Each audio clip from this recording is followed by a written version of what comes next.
Assalamualaikum warahmatullahi wabarakatuh. Bertemu lagi dengan channel saya Solusi Pak Arif. Mengapa diberi judul solusi? Karena selalu hidup itu mengandung masalah ya, termasuk masalah memilih sangkar burung. Sejauh ini saya jarang sekali membeli sangkar burung karena saya tidak pernah jarang suka dengan produk-produk pabrikan, sehingga ya daripada terus-terusan bermasalah mendingan saya cari solusinya. Caranya saya mencari bahan-bahan bekas, apa saja yang ada yang bisa saya rancang menjadi sangkar. Dan akhirnya saya temukan, saya diberi oleh seorang teman di Geraha Serang, segelundung kayu Ambon bulat, dan ya tidak benar-benar bulat tentu saja, namanya juga kayu.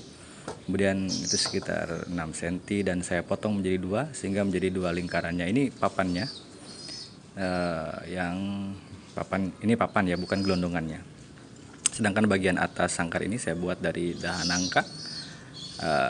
nangka kering ya, sehingga dan saya hanya mengeriknya dengan pisau dan amplas.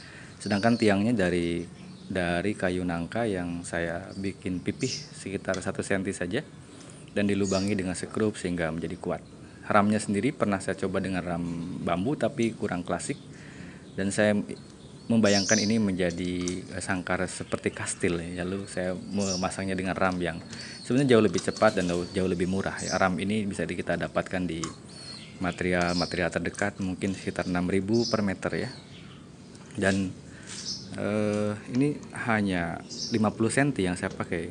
Jadi ya sangat kecil. Ini sangkar untuk burung kenari. Dan bagian tenggerannya saya buat dari dahan asem dengan tiang dari kayu nangka. Sedangkan bagian bawahnya saya buat dari triplek, dan ini mengikuti kontur bentuk lingkar kayu.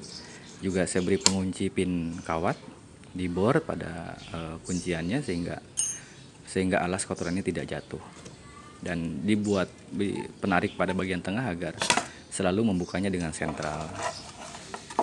Saya juga memasang lidah lis pada triplek itu agar kotoran dan pakan tidak tergelincir jatuh pada saat kita menggantungnya.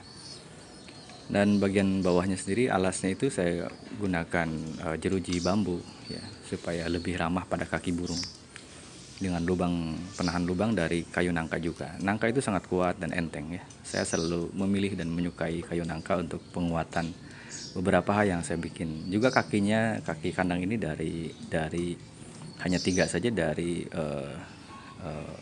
nangka, dan kulit kayu Ambon ini tidak saya lepas, saya cat sehingga mengkilat dan saya biarkan apa adanya. Ya, saya tidak membuat pintu di pinggir karena saya ingin kalau ada burungnya bisa dilihat secara utuh, tidak terhalang oleh konstruksi pintu. Jadi saya bikin pintu di bagian atas saja. Lagi pula ini kandang yang kecil sehingga saya bisa mengambil pakan atau menangkap burung dari arah atas.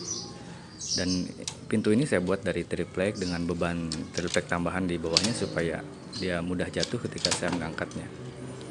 Barangkali banyak orang membuka sangkar burung itu biasanya kan suka lepas burungnya karena pintunya terbuka gitu.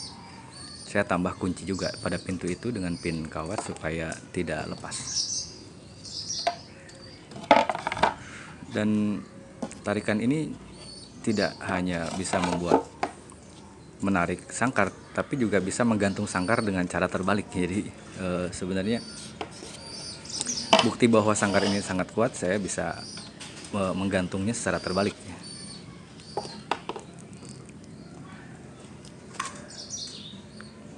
Ya, ini triplek yang bekas dengan lubang masuk yang dibuat pas juga dengan lingkar kayunya tadi ya. Saya buat pertama kali sebelum saya memasang kawatnya. Jadi alas ini sudah dibuat lebih awal sebelum dibuat yang lainnya. Nah, pada saat memasangnya lagi tentu kita harus mencabut pin kawatnya dan mengembalikan alas kotoran pada lubang yang sudah disediakan. Usahakan lubang itu lebih besar daripada lingkar pinnya, karena jangan sampai kita kesusahan menarik atau memasang ulang. Setelah memasangnya jangan lupa pasang lagi kawatnya. Ini kalau dicat lagi tentu lebih rapi ya, dan kandang ini pernah saya isi seekor burung emprit saja, saya coba-coba dan sudah saya lepaskan lagi.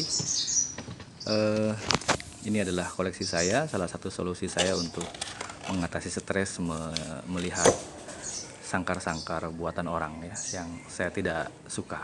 Semoga bermanfaat. Assalamualaikum warahmatullahi wabarakatuh.